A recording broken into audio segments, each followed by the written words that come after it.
Hello mga pads, maghanap tayo ng pusong saging pads. Meron na ako nakita dito pads. Dami kasing saging dito pads. Daming saging dito.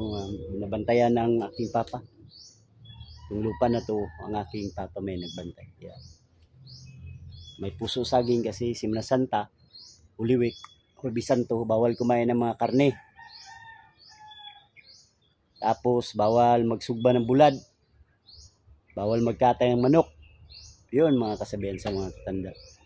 Dapat biko lang. Biko, hotcake, binignit, o kahit anong dyan kakanin. Ito na lang. Ito na lang ulamin natin.